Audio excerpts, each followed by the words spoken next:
God alone from before time began. You were on your throne. You are God alone. Sa araw po na ito mga kapatid ay pag-aaralan natin yung kahalagahan ng salitang repentance. Marami kasing mga misconception about repentance. Minsan, ang unang-unang misconception dyan ay akala natin ito ay para sa mga unbeliever lang. Pero sa mga Kristiyano, ito ay mahalaga sapagkat mula nung nag-start tayo sa Panginoon, ito na yung ating norm sa buhay. Whenever we fail, kung tayo nagkakasala, we always resort sa repentance. Ito ay normal practice ng every Christian. Hindi ito once upon a time experience. Okay? So ngayon, mahalaga para sa ating lahat, sa mga believers as well as the unbelievers, na maintindihan ang meaning and significance of this topic. Kasi unang-una, ang repentance po is an aspect of the gospel. Important aspect of the gospel. Kasi ito po mga kapatid ito po yung starting point ng isang sinner sa paglapit sa kaharian ng Panginoon. And this is very crucial kasi kung mali yung foundation, mali yung mga succeeding procedures. Okay, so unang-una, bakit mahalaga na maintindihan natin ang repentance? Kasi dineclare ng Bible na that none is righteous, not even one. So, ibig sabihin, malinaw sa mga revelation ng Panginoon kay Apostol Pablo na ang lahat ng tao nagkasala. Lahat tayo na violate natin ang kautusan ng Panginoon. Lahat tayo declared sinners before God.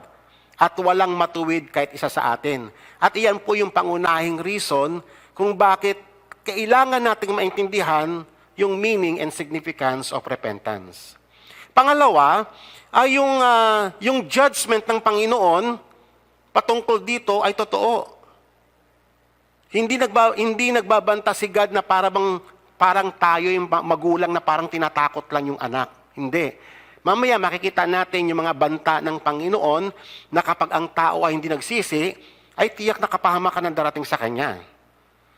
Pangatlo, ito lang yung the only means upang ang isang makasalanan ay maka-escape sa impending judgment. Kaya ito po yung ating pong pagtutunan ngayon, ano po ba talaga ang repentance? Kasi actually, maraming nami-mislead na mga Kristiyano rito sa idea ng akala natin kapag ang isang tao umiyak na siya, nag-repent na siya.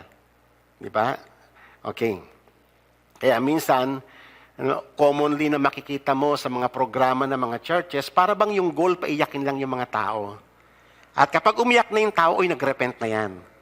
Kaya, kahit ako, nung ako po ay nasa Manila, nung nasa Manila pa kami noon, nakita ko na tinitrain yung mga song leaders.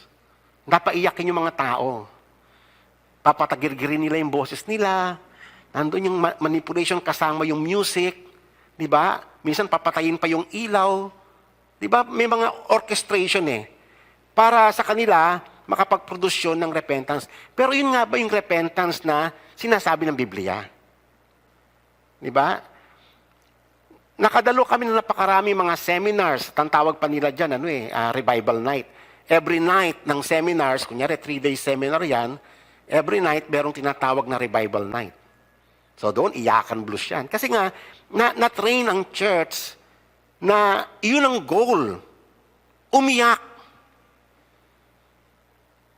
Kaya nga minsan, ako, ang dami kong na-witness, mga preachers na yung boss nila, kahit hindi sila naiiyak, pinapaiyak nila yung boss nila para lang madala yung mga tao sa ganong atmosphere ng pag-iyak. Kasi nga, yun yung naging motivation, pag-iyak. Mamaya, marami tayong maintindihan dito. Kay God ba ganon? May bearing ba yun kay God yung kahit na bahain mo ng luha itong floor na ito? May bearing ba yun kay God? Mamaya makikita niyo po. From the very words of God. Okay. So ito po yung mga banta. Kaya bakit importante na maintindihan natin yung significance ng repentance. Ito po ay tagpo na kung saan si Jesus ay in-approach, I don't know kung mga disciples niya or mga religious people nung panahon niya, in-approach siya kasi sabi niya, nakita daw nila si Pilate na yung dugo na mga in-execute ni Pilate, siguro mga rebel sila, yung mga dugo, sinahod ni Pilate at minix sa sacrifices nila sa mga pagan gods nila. So, siguro kung kayo din nakakita ng ganong tagpo, parang grabe naman, napakasama naman ni Pilate, di ba? Pero sabi ni Jesus, ang sagot ni Jesus iba. Sabi niya, I tell you, sabi niya sa may verse 2, do you suppose that these Galileans were greater sinners than all other Galileans because they suffered this fate? Di ba, commonly, ganyan tayo mag-isip ang tao eh. Naalala ko noon, nung lumindol noon sa Mindanao, ang daming namatay. Sabi nung isang karpenterong katrabaho sa amin noon, sabi niya, siguro makasalanan yung mga tao doon, ano? Ganun ba yun, kapatid? Ganun ka rin ba mag-isip? Na porke kunyari, yun, nahagip sila ng ganitong kalamidad, makasalanan ba sila? At para bang it seems na sila lang yung makasalanan, ikaw exempted ka? Ganun ba ang thinking natin? Na exempted tayo. Tatandaan ninyo ang declaration ng Bible, all have sinned and fall short of the glory of God. None righteous, not even one. Tandaan niyo po yun. Kasama po tayo doon. Tayong mga Kristiyano ay privilege. In what manner? Kinahabagan tayo ng Diyos. Pinatawad ng Panginoon sa pamamagitan ng dugo ng Panginoong Yesus. Winipe out niya totally, lahat ng ating mga offenses sa Kanya. Yan lang ang pinag-iba natin sa mga unbeliever. But we are all sinners, saved by the grace of God. Huwag niyo po kakalimutan yan. So ngayon, kaya nga sabi nga niya sa kanila, for I tell you the truth, that unless you repent, pinoint ni Christ yung daliri sa mga nag-report sa Kanya. That unless you repent, you will all likewise perish. Pare-parehas lang kayong magpe-perish kung hindi tayo darating sa tinatawag na point of repentance. And then dinagdagan pa ni Jesus yung kanyang discourse. Nag-cite pa siya ng another example. Yung nabagsakan ng tower ng Siloam. Ang daming namatay, 18 na tao. O, di ba? Minsan nagkaroon ng earthquake, kunyari sa Kabanatuan, ang daming namatay. Isang school, mga bata namatay. Ibig bang sabihin, kaya sila namatay dahil makasalanan sila. Kasi pag ang thinking natin na sila makasalanan, ibig sabihin ikaw, hindi ka makasalanan. Tama? Sabi ni Jesus, ng ating Panginoon, or do you suppose that those 18 on whom the tower of Siloam fell and killed them were worse culprit than all men who live in Jerusalem? I tell you, no, but unless you repent, you will all likewise perish. Amen. So, ganun din po natin, kasi ito po ang nagsasalita po rito yung ating Panginoong Hesus mismo. So, sinasabihan niya ang lahat ng tao, believers and unbelievers, but primarily, it is for the unbelievers. Kasi sila yung nangangailangan na makapasok sa karya ng Panginoon. Magkaiba na ang dealing ng Panginoon sa Christians at saka sa unbelievers. Sa atin, we are forgiven. Sa atin, ang repentance sa atin ay parang ganito, yung binigyan ka ni God ng puting damit at nadumihan because of our sins, and then we wash it through repentance. Parang ganun ang idea ng repentance sa atin. Okay?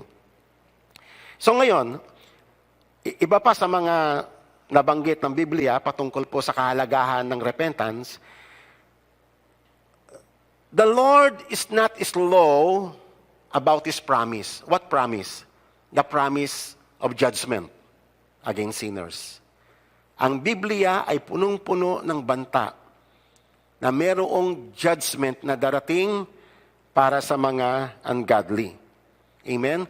Gaya ng sinasabi po sa may, pagpatuloy po muna natin, but is, at some count slowness, akala nila, nagpapabaya lang si God, akala nila, hindi na matutuloy yung banta ng Panginoon. Pero hindi ganun. Ang sabi po ni Apostol Pedro, but is patient toward you, not wishing for any to perish, but for all to come to repentance. Nakita niyo yung long suffering ng Panginoong Diyos? Ang haba ng patience niya sa bawat isa sa atin. Na dumating tayo sa may point na ito at ma-realize natin kung gaano kabigat yung ating kasalanan. Ito mga kapatid, ang isa sa mga dapat po nating maintindihan.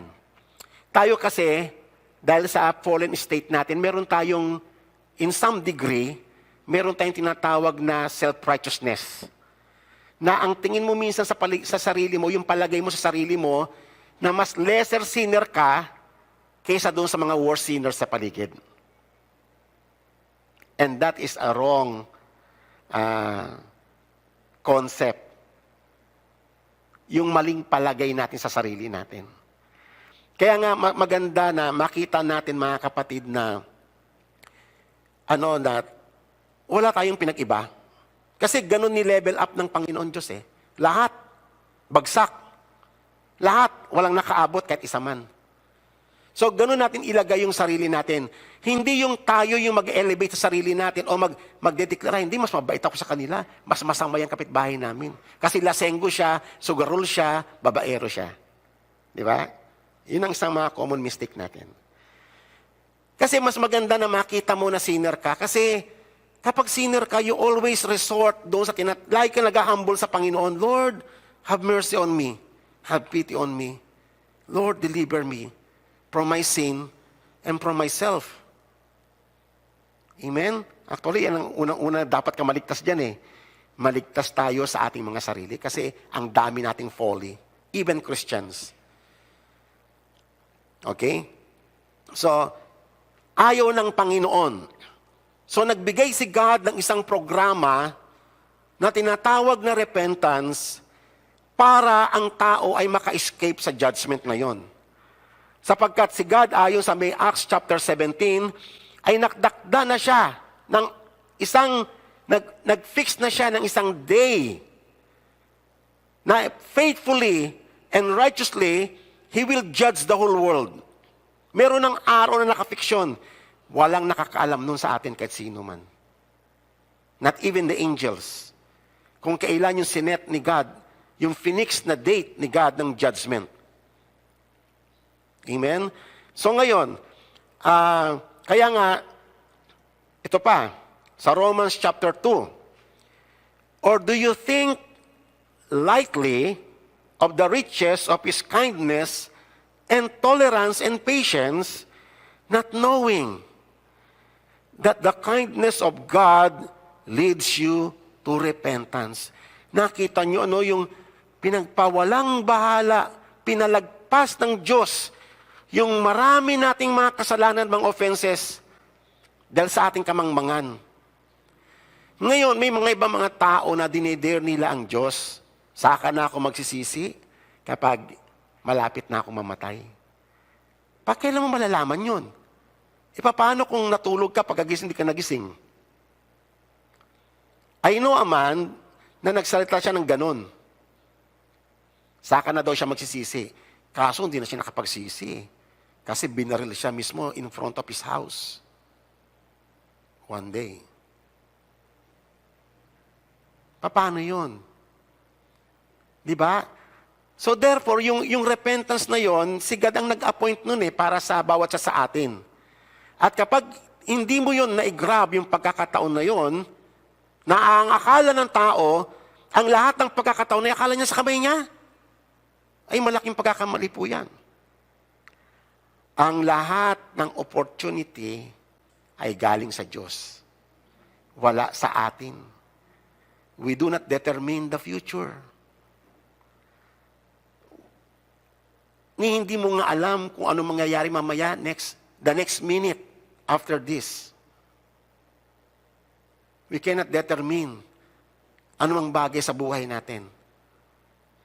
So ngayon, tatandaan po natin, kung tayo man ay pinapakitaan ni God ng kindness, kung tayo man ay pinapasa ng Panginoong Diyos, kung tayo man ay binibigyan ni God ng napakahabang panahon para dumating tayo sa may point of repentance, i-take mo yung kapatid sapagkat sabi po ng Biblia, yung kindness ng lahat na yun na naranasan mo, ay dapat mag-lead yun dun sa repentance. Maihatid ka sa gate ng repentance before it's too late. Amen. But because of your stubbornness and unrepentant heart, you are what? You are storing wrath for yourself in the day of wrath and revelation of the righteous judgment of God. Pag si God ay nag-act na sa kanyang judgment, it is totally righteous.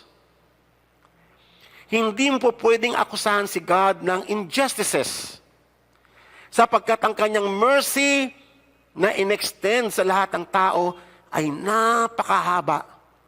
Nakita nyo ang Nineveh? Karapat-dapat na silang i-destroy. Binigyan pa ni God ng pagkakataon na makapagsisi ang Nineveh, na spare sila sa judgment. Amen? Okay.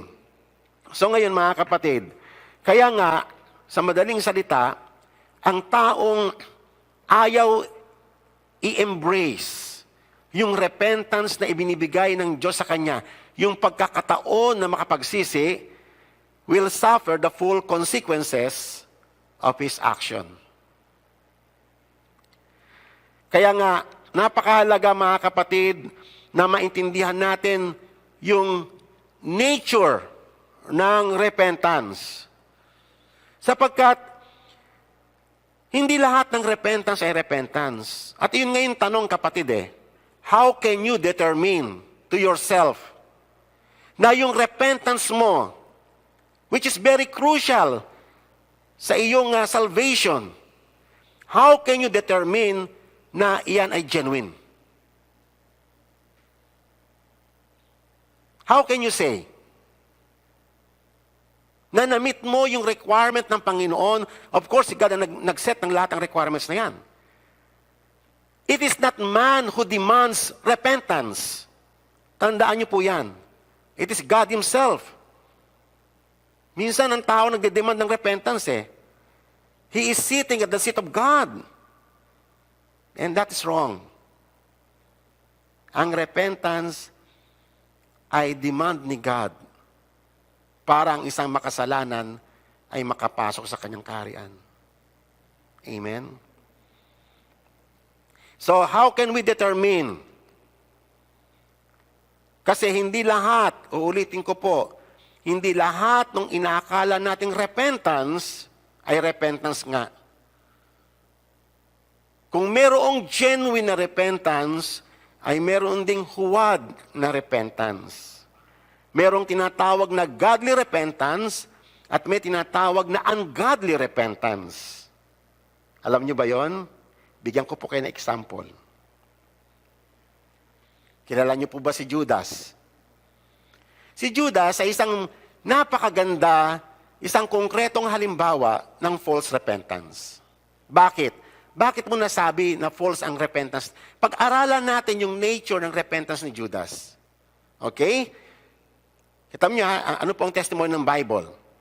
Then, when Judas, who had betrayed him, saw that he had been condemned, he felt remorse. Okay.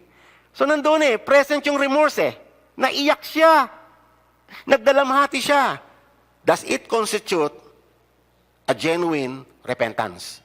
Ha? Kayo po. Porke ba ang isang tao naka-feel ng remorse sa kanyang ginawa Evil yung kanyang ginawa. Katulad ni Judas, binenta niya yung master niya, siya slave siya. Baliktad ano, di ba dapat ang master ang di ba ang master ang magbebenta ng kanyang slave.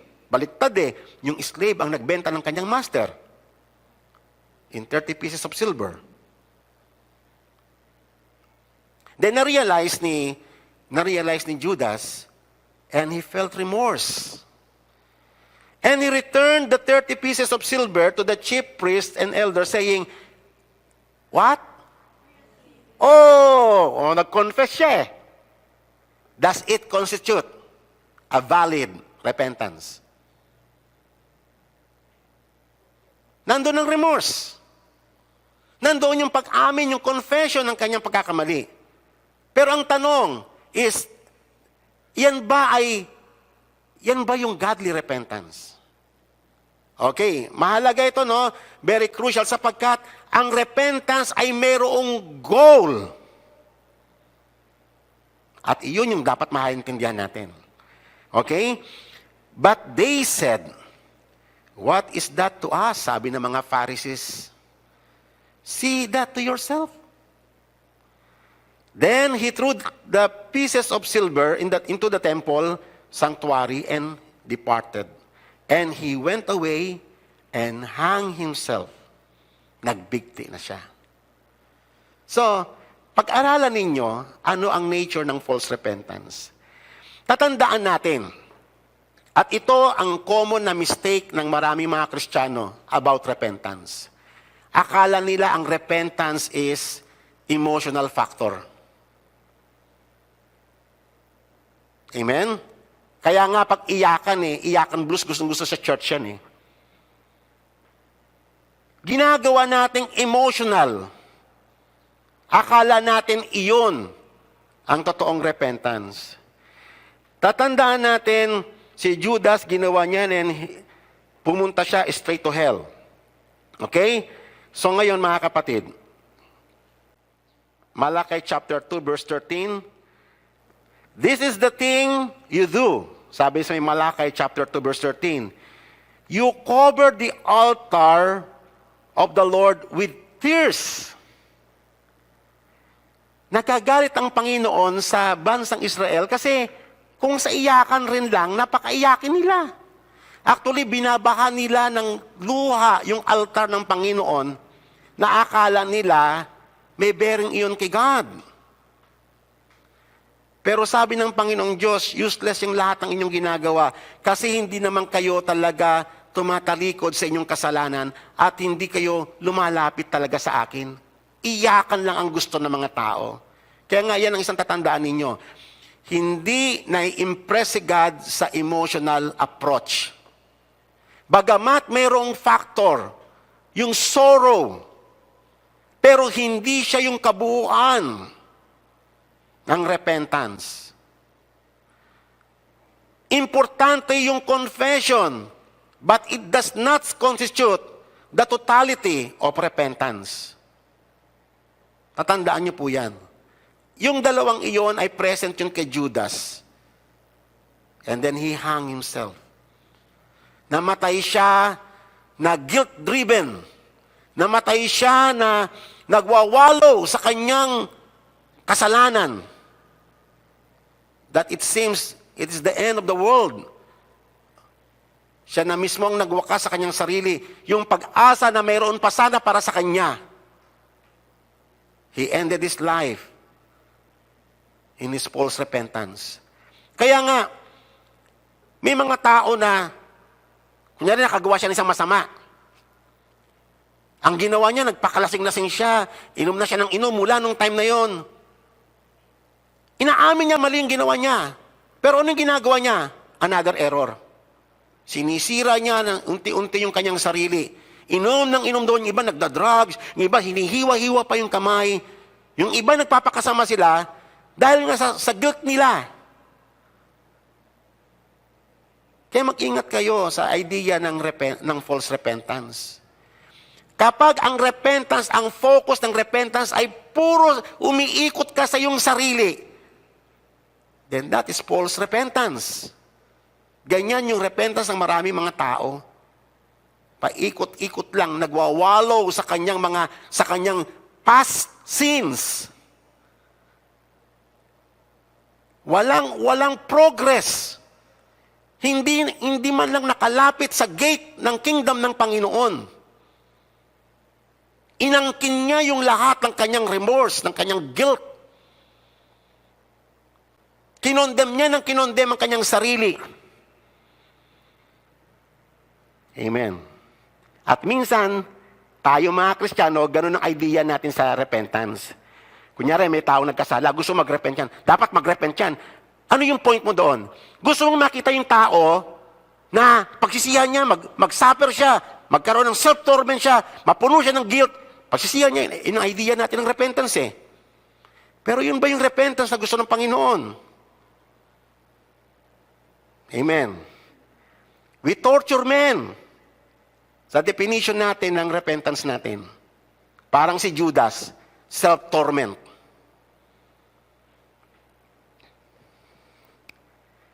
Amen? Nasusundan niyo po ba ako? So, ito ang idea ng false repentance or ungodly repentance. It is marked by plain remorse, self-condemnation, self-torment, and misery na wala namang bunga. Ano yung bunga na sinasabi ni John the Baptist? Bring forth fruit in keeping the repentance. So, tingnan niyo po ito mga kapatid. Ito, napakaganda. Ipinakita ni Apostol Pablo yung dalawang nature ng tinatawag na godly repentance at ungodly repentance. Okay. Of course, isa sa mga importanteng elemento ng repentance ay sorrow. Di ba? Katulad si Judas, may sorrow din siya eh. Kaya lang, ang sabi ni Apostol Pablo ganito, yung progress ng repentance.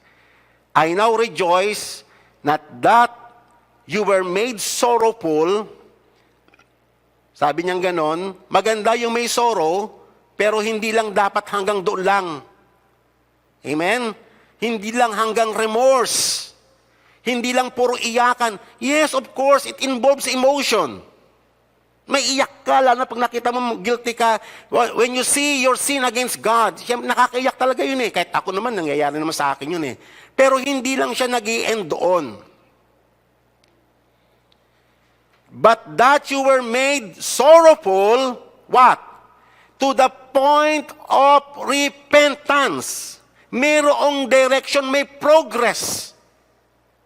Hindi lang puro emotional. Hindi lang puro iyakan. For you were made sorrowful according to the will of God, so that you might not suffer loss anything through us. For the sorrow that is according to the will of God, what? Produces repentance. So narating niya yung gate of repentance na nais ng Panginoon. Nailid si Judas ba nangyari sa kanya yan? Ha? Nagkaroon ba ng genuine repentance si Judas? No, hindi niya narating ang repentance. He ended up himself.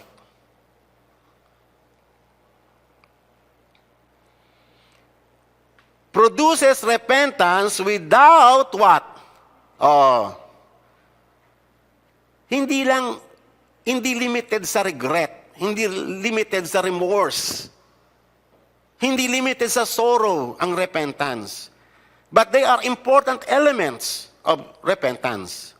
Pero dapat, it will lead to repentance. And what is that repentance? Ayan yung pag-uusapan natin. Diyan tayo papunta mamaya, kapatid. But the sorrow of the world, so merong worldly sorrow eh. Di ba? Produces what? Death. Parang si Judas. Nag-end eh. Nag-end sa kanyang sarili, hindi nag-end kay God. Therefore, mga kapatid, ang repentance is not self-centered. Repentance must be God-centered. Amen. Nakita niyo naman example ni Judas. Nag-end siya sa kanyang sarili. He never returned.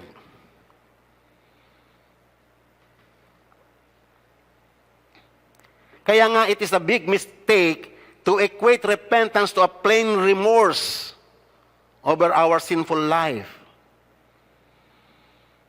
Repentance, tatandaan nyo, is a decision, not an emotion. Makikita nyo yung mamaya plainly sa mga examples na ibibigay natin. Repentance, maganda yun na umiyak ka, pero kung umiyak ka ng umiyak and then hindi ka nag-decide by the power of God, hindi mo rin mararating yung repentance. Actually, ang repentance is a turning point.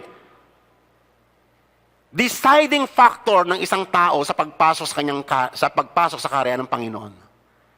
Kaya nga tatandaan niyo po yun sa elemento ng repentance. Repentance is a decision, not merely an emotional factor. Genuine repentance doesn't spring from the emotion, but from the will of man. At kapag na-hit yung will ng tao, and he decided to enter into the kingdom of God, then that is repentance. Amen? Kaya nga, at iyon yung tinatawag na genuine or permanent conversion. Kasi magkakarugtong po yan eh. Yung repentance, yung regeneration, yung conversion. Magkakaiba sila ng konsepto, but they are one in idea. Amen? Kasi, eto, tanungin ko po kayo, ano ang nauna? Regeneration or repentance? Mamaya niyo po sagutin yan. Iiwan ko muna sa inyong tanong yan. Anong nauna? Sige, mamaya, pupunta tayo dyan. Huwag niyo muna, ano niyo muna. Okay. So, tatandaan po natin, yan po yung ating turning point ng isang tao. Okay? Naalala nyo yung parable of the sower, yung mga binhing na tanim sa batuhan? Di ba nagkaroon sila ng manifestation ng joy, ng excitement about the kingdom of God? Pero hindi nag-penetrate yung ugat kasi nga puro bato. That is exactly the picture. Pag ang repentance mo, which is the very foundation of all things, ay hindi talaga bumaon, hindi mo nakita yung goal ng repentance, then emotional ang lahat ng bagay. Umiyak ka nga, parang si Orpa, umiyak and then umuwi ka rin, wala rin nangyari sa'yo. Amen? Kaya nga, whenever we talk about repentance, we are talking about yung taong nakapasok sa kingdom of God. Hindi siya nauwid sa kanyang sarili na paiyak, nang iyak siya. He condemned himself eternally. Hindi po ganun ang repentance. The end is the kingdom of God. Entrance into the kingdom of God. Amen. Okay. So ngayon, tatandaan po natin, ang repentance ay hindi po ito options ng tao. Hindi ikaw ang mag-determine kung magsisisi ka ba o hindi. Hindi ito pakiusap ng Diyos sa atin. It is a command. Okay? Malinaw po yan sa mga verses ng Biblia. Si John the Baptist, even the Lord Jesus Christ Himself, before the inauguration ng kanilang mga ministries, ay ito yung kanilang sinabi. The time is fulfilled. Repent and believe the gospel. Ang repentance, mga kapatid, doesn't mean na dadalhin yung kingdom ng Panginoon, kundi yung kingdom of God, dumating na. And it requires people to prepare themselves to enter into the kingdom of God. That's why we need repentance. Okay? So ngayon, sabi nga ng Acts 17, Therefore, having overlooked the times of ignorance, mahabang pinalagpas ng Diyos yung ating mga kamangmangan. And God is now declaring to all men, everywhere, na ang lahat ng tao ay magsisi.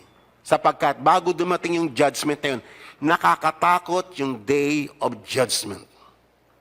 Pag ang isang tao na hindi niya siya dumating sa point na yon, nakakatakot yun. Ang isang mahalagang tanong dito, papaano ka, kinukumand ni God kinukumand ni God na magsisi ang tao.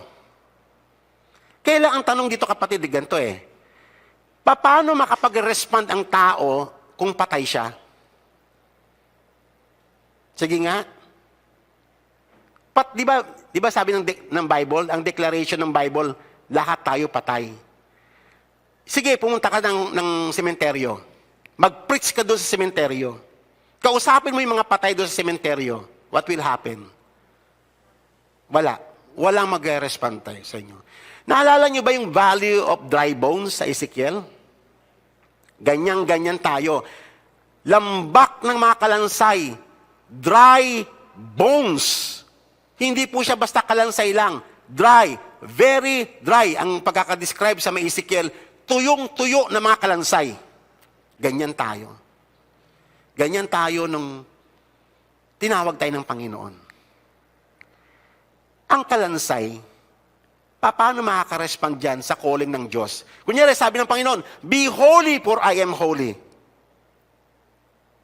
Paano? Anong gagawin ng kalansay para maging holy siya?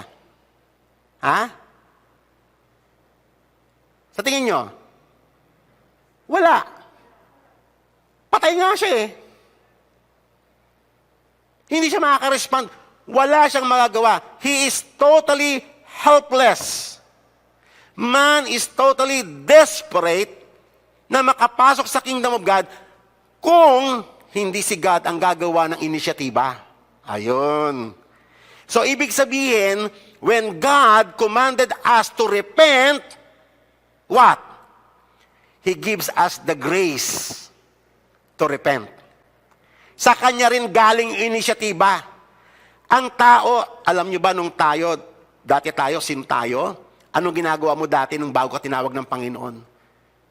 Meron bang space sa heart mo si God? Meron bang space sa puso mo yung Kanyang gospel? Wala. Busy tayo sa mundo natin na kinalakihan. Mga patay tayo. Walang communication kay God. Putol. Iba yung mundo natin sa mundo na ginawa ng Panginoon. We are totally disconnected. Ganyan po tayong lahat. So, ibig sabihin mga kapatid, tama yung sabi ni Apostol Pablo. Okay? Ang sabi ni Apostol Pablo, mga kapatid, ito po tayo dati. Ang sabi ni Apostol Pablo, you were dead. Yan po ang declaration ng Bible patungkol sa atin. Testimony ng Bible about us. This is the reality. Kung sino tayo dati.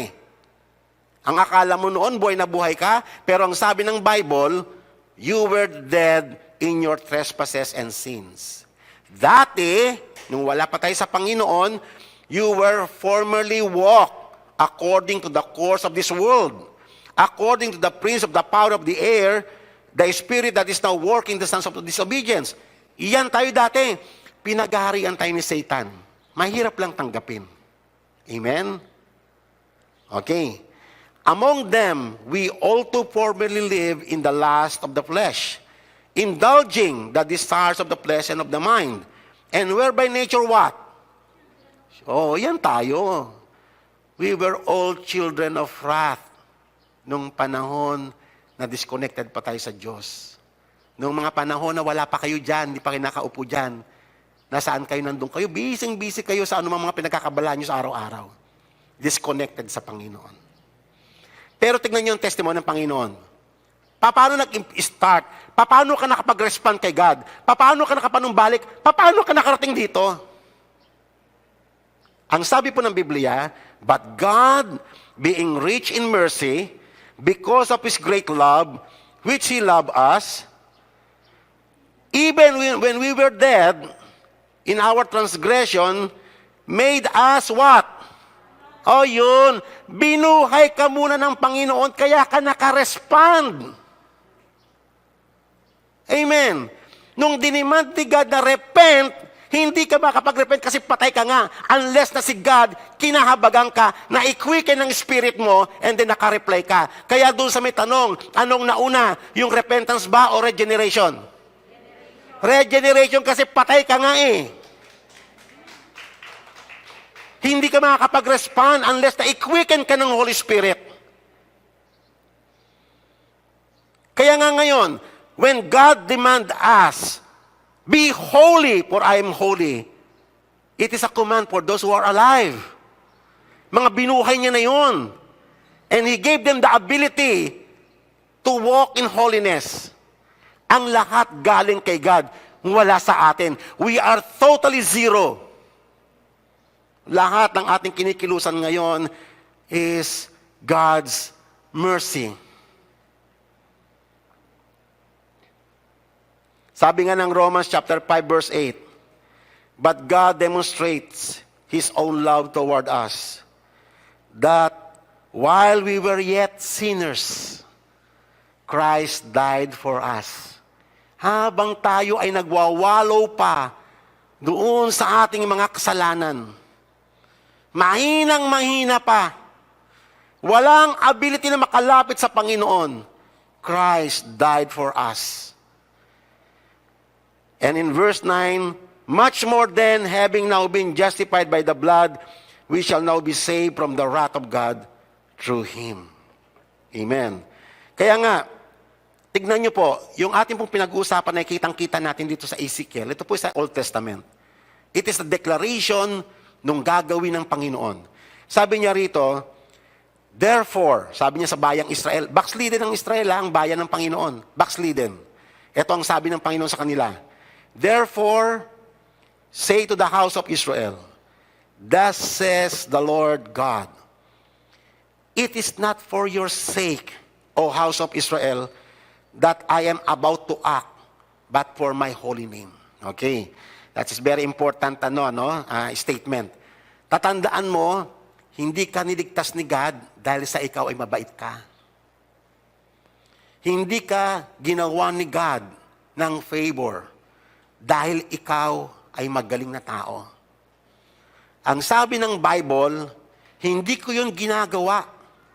Nag-act ako si God, sabi ni God, nag-act ako in behalf of my holy name, to vindicate my holy name na dinungisan natin. Yan ang pagkakasabi ng Panginoon. Kung mabasahin natin, which you have profaned among the nations where you went. I will vindicate the holiness of my great name, which has been profaned among all the nations, which you have profaned in their midst.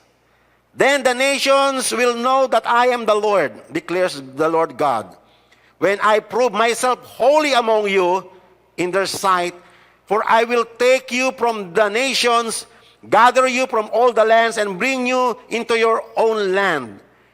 Then I will sprinkle clean water on you. Lilinisin kita. Bakit ka nilinis ng Panginoon? Dahil mabait ka ba?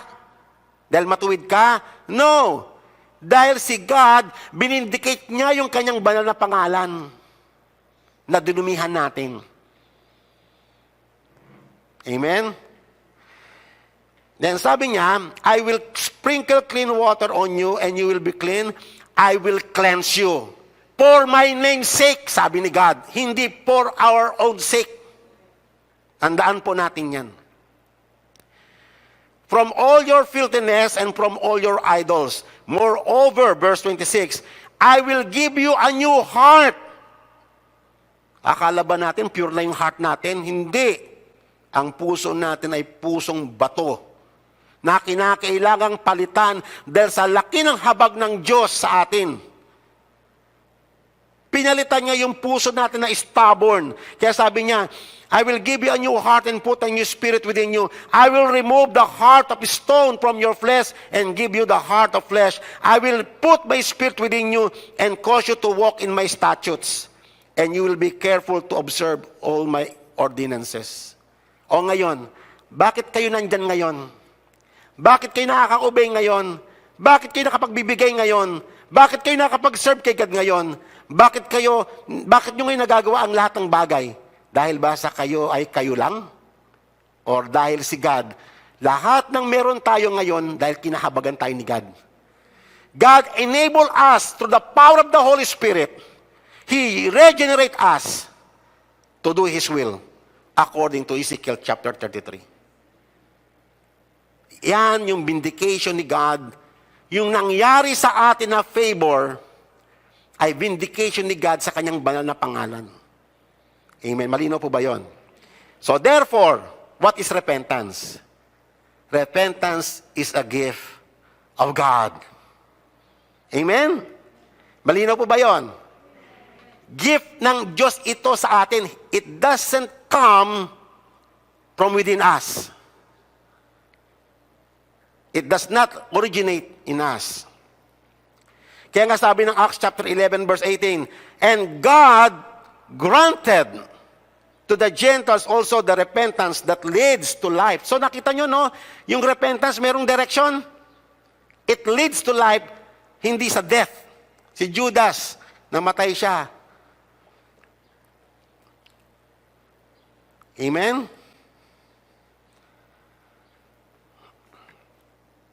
Granted. Alam nyo ba yung salitang grant? Ibinigay sa iyo, grant.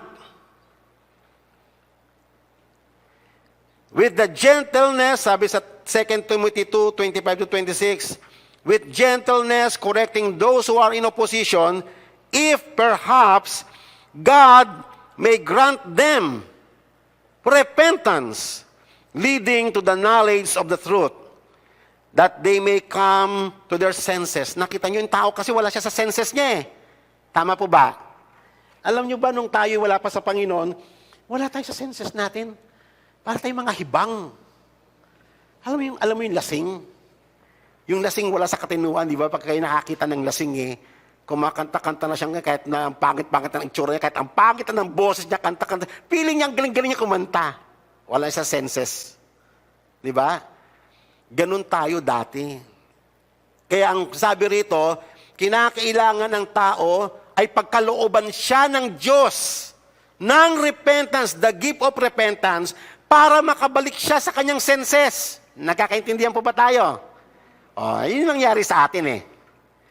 Na-realize mo, nung nakapagsisi na, nung kinabaga ka ng Panginoon, doon mo lang na-realize yung mga bagay-bagay na mali. Tama? Okay. Pupunta pa tayo dyan mamaya. So, if perhaps God may grant them repentance, leading to the knowledge of the truth, and that they may come to their senses and escape the snare of the devil, having been held captive by him to do his will. O nakita nyo dati kung ano tayo dati? Si Satan ang sinusunod natin. Ano yung will ni Satan? Andun ka na sa may, alam mo yung parang nandun ka na sa sapot ng gagamba na hindi ka na makawala-kawala. O ganun, ng spider's web ni Satan. Andun tayo dati. Pero sinira yun ng Panginoon. Pinalaya niya tayo. Okay. So ngayon, sabi rito sa may slides na ito, the Holy Spirit convicts our hearts concerning sin, help us realize how sinful we are. Dati ba meron ba tayong realization ng ganon?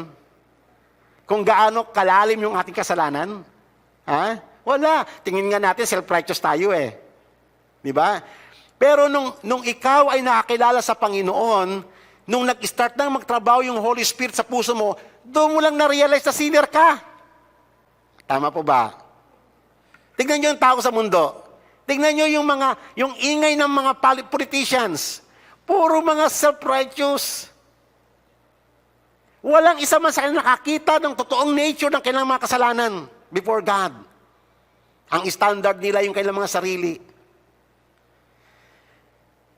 But the Holy Spirit help us, convicts our heart, help us realize how sinful we are, and see the gravity of our offense against God, and enables us to turn away from our evil deeds, our sinful living.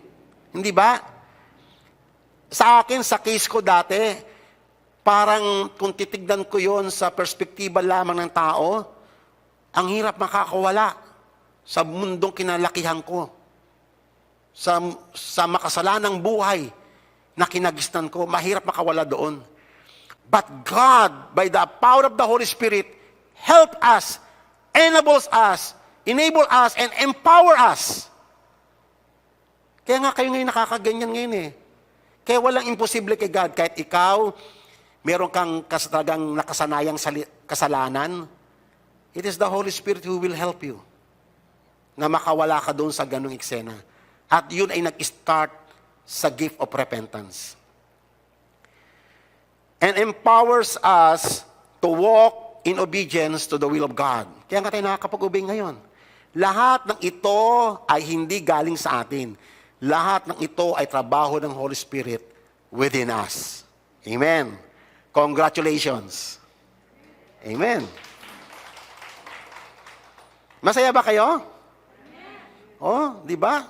Kasama tayo sa ilan tayo sa mga kinahabagan ng Panginoon? Out of millions. Nakasumpong tayo ng kaharian ng Panginoon.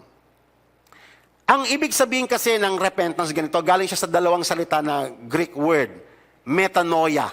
Ang metanoia means to repent, ay galing sa preposition na meta, which is after, and noia, which is mind. So parang after mind, ang ibig kong sa literal sense ng Greek word, after mind. Ibig sabihin, ang idea ng repentance, the concept of repentance involves the changing of one's mind, a renewal, a reformation of perspective.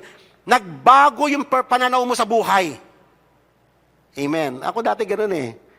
Wala eh, mundong-mundo talaga biglang nagbago unless na i-quicken ng Holy Spirit ng lahat ng yun eh. Hindi mababago ang perspektiba. Kaya nga, ang repentance is reformation. It is the beginning of reformation or the beginning of conversion of a man from sin to God. Amen? From darkness to light. Kaya nga conversion ang tawag doon. It is a major transition, yung repentance. A reformation wrought by God's regenerating power. Yan ang mga nangyari. Hindi mo alam kung paano. Basta nagulat ka na lang na nakita mo lang yung sarili mo, in-invite ka lang naman noon na mag-Bible study, and then you find yourself na yun na yung mundo mo. Ayaw mo na sa mga dati yung barkada. Ayaw mo na sa magulo mong buhay. Nagkaroon ka na ng realization na ang rebulto sinasamba mo, bato lang ito. Nagkaroon ka ng realization na mayroong Diyos na buhay sa langit. Nakita mo yung kahalagahan ng Biblia. Lahat ng iyon ay realization na ginawa ng Holy Spirit nung tayo ay na-regenerate. Amen. So, sa madaling salita, ang repentance is a return to reality. Amen. Kasi nga, nung tayo ay makasalanan, we are disconnected sa reality. Nakabalik tayo sa realidad. Nakita natin kung ano ba talaga yung buhay na tinakda ng Panginoon na gumawa ng langit at lupa. This is life. Hindi yung life na ini-offer ng mundong ito. Not even the life offered by our politicians. Ang life na dinetermine ng Panginoon, ito ngayon, yung buhay, regardless ano man yung estado mo sa buhay, hindi ang measurement ng buhay ngayon na hindi na yung mayaman ka o mahirap ka, hindi yung matalino ka o yung mangmang ka. Wala nang classification. Lahat tayo ay members of the body of Christ. Amen. Congratulations. Nakabalik tayo sa reality. Nakita natin na totoo pala yung judgment ng Panginoon. Nakita natin yung nature ng ating sin. Naintindihan natin yung value ng pagsunod sa kalooban ng Panginoon. That is the reality. Yung pangako ng Panginoon sa kanyang muling pagbabalik. Dati ba, yan ba yung ating realidad noon? Wala. We are disconnected from all these realities na pinag-uusapan natin.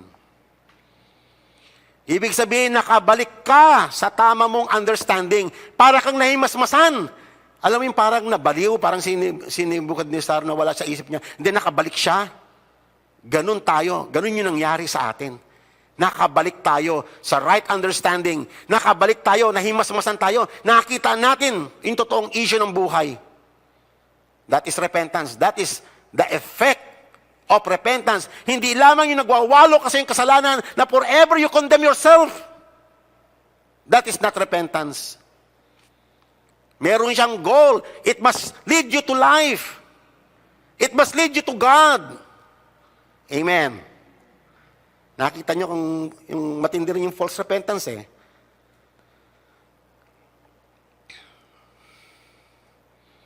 Tingnan nyo itong parable na ito. Nagbigay ang Panginoon dalawang parable. Kitang-kita nyo yung nature ng repentance dito. So may parable na ito na binigay ng Panginoong Yesus, may dalawa siyang anak na pinagtrabaho niya sa kanyang bukid. Sabi niya sa panganay, "Anak, magtrabaho ka ngayon sa ubasan." Sumagot yung anak, "Opo." Ay hindi, sabi niya, "Ayoko." Sabi ng panganay. Pero, anong sabi ng Bible? But, I will not. But afterward, he regretted it and went. Na-realize niya, mali yun, bakit ako hindi? Dapat pala magtrabaho ko. Yung isa naman, nakakabata, sabi niya, ganun din sabi ng tatay niya, "Anak, pumunta ka sa Bukrin, magtrabaho ka." Sabi niya, "Opo." Pero hindi naman pumunta. Then, tanong ni Jesus ganito, which of the two did the will of the Father? Of course, yung sumunod. Bagamat humindi siya, pero sumunod siya.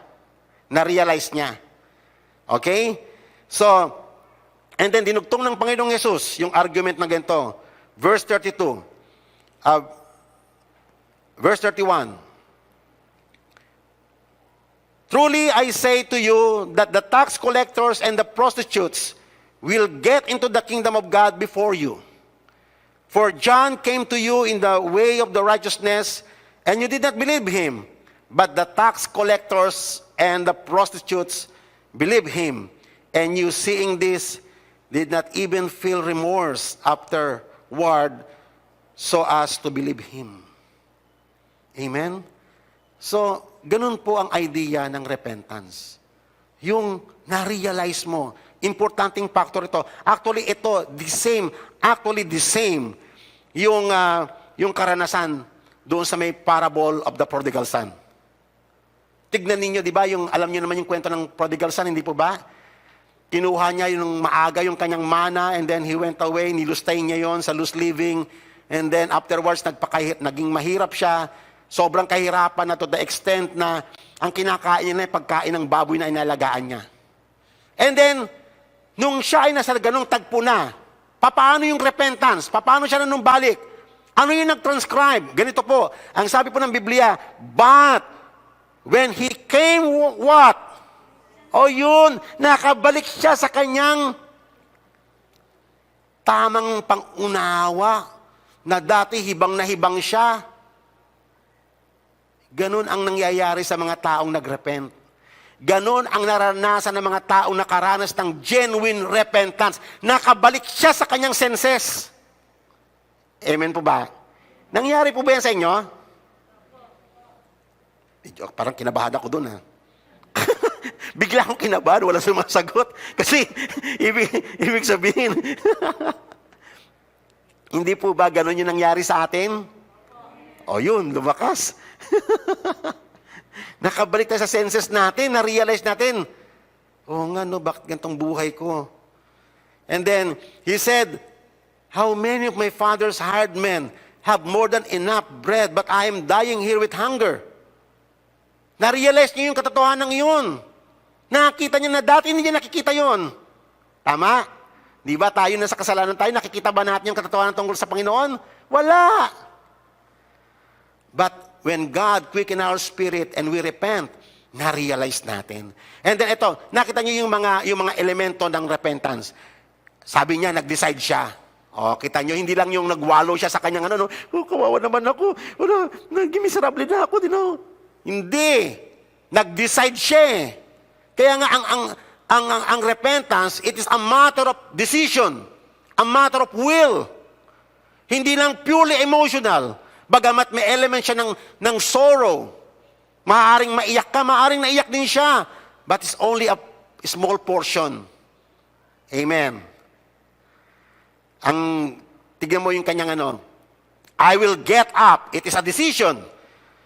And go to my father and will say to him, Father, I have sinned against heaven and in your sight. I am no longer worthy to be called your son. Make me one of your hardmen. Nandun yung element ng humility before God. Amen. So, yan yung repentance. Yan yung mga element. Nakakaintindihan po ba tayo? May natututunan po ba tayo? Amen. Kaya nga, ito, very interesting to sinabi ni Steven Lawson. Sabi niya, if your repentance has not changed your life, you need to repent of your repentance. Ang tawa ko na nabasa ko to eh.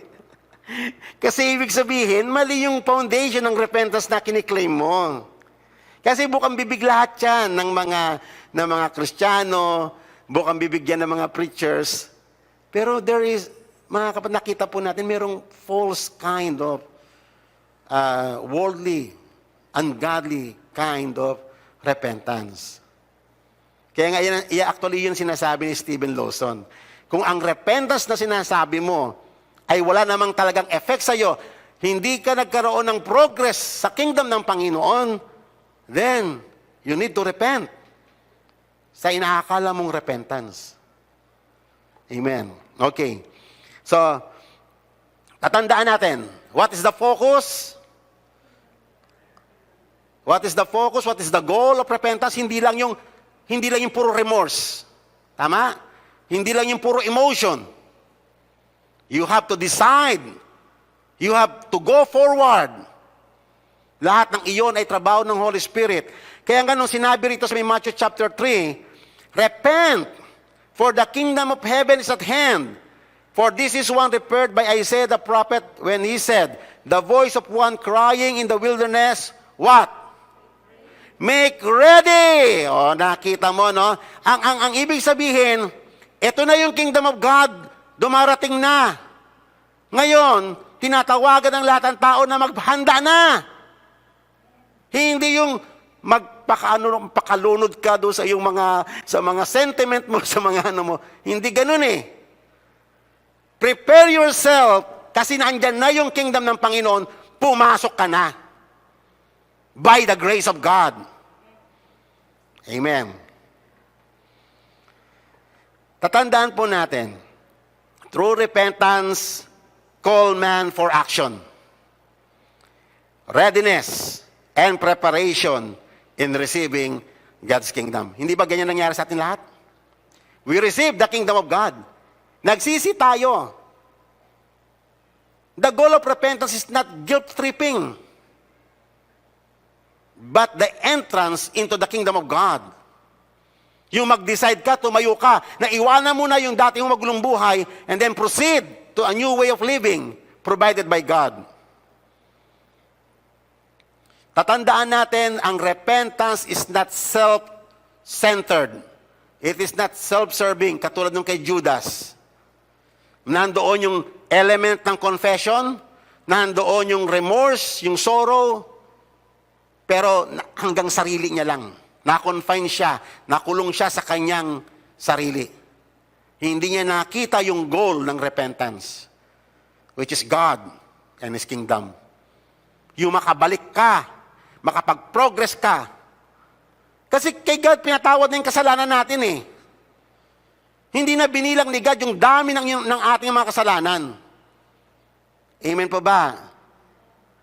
Hindi na yung haharap ka doon sa repentance ng anak ko. Ito yung mga, hindi ganun si God yung may hawak na listahan. O ito yung mga kasalanan mo, ito yung mga pinagsasabi mo. Na-realize mo ba yan? Hindi ganun si God eh. Nakita niyo yung attitude ni God sa may prodigal son? Nag-start pa lang siyang magsaysay. Anong ginawa ng Panginoon? Interested ba si God sa sinasabi niya? Hindi. Ang nakita niya, yung determination niya na bumalik, willing siya mag-humble, willing siyang i-admit na ang lahat ng bagay, at gusto niya manumbalik. That is the most important thing kay God. Amen pa ba? God is no longer interested with our past. Ang sabi po ng Jeremiah, I have plan for you. Plan to prosper you and not to harm you, but to give you hope and a future. May future lamang ang tao pag siya ay nasa kingdom ng Panginoon. Amen? Ang past natin is forgiven. Sa issue ng repentance, this is very important. Your past and the future. Yan ang mga issue sa repentance. Yung past, parang isang alaala na lang siya, parang isang scars, isang peklat na lamang siya ng bahagi ng iyong buhay, ng iyong kamalian. But now you have realized, and now you enter into your future, into the kingdom of God, through repentance. Amen. Okay, finally, repentance is the product of regenerating work of the Holy Spirit. Amen po ba? Sangayon po ba kayo lahat dyan? It is the turning point of a sinner toward the kingdom of God. Sangayon po ba kayo dyan? From darkness to light, from sinful living to righteousness, from lawlessness to obedience, from self-centeredness to God-centeredness. So yan ang idea of the nature and the meaning and the significance of repentance. And may the Lord bless us all through His Word. Tayo pong lahat ay tumayo. Hallelujah.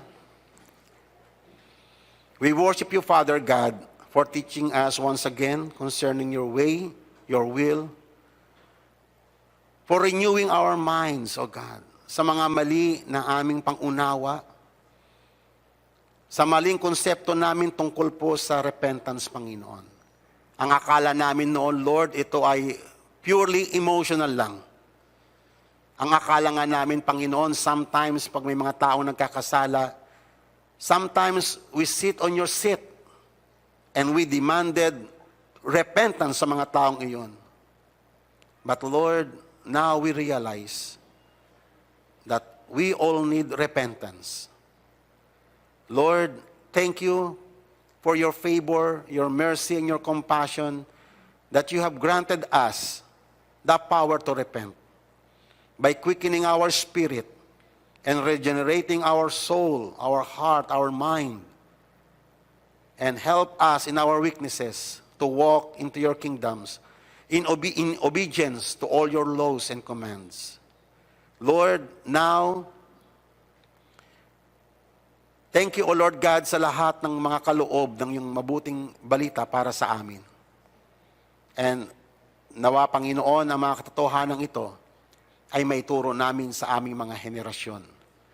Bless us indeed, Father God, and we thank you and we celebrate your goodness and your faithfulness, na ang lahat ng ito tinanggap namin because you have vindicated your holy name. You acted in behalf of your faithfulness to your holy name. We are so grateful, Father God, and we worship you and we adore you for all this truth. Bless us, O Lord, and we thank you. In Jesus' name, amen. You are God alone.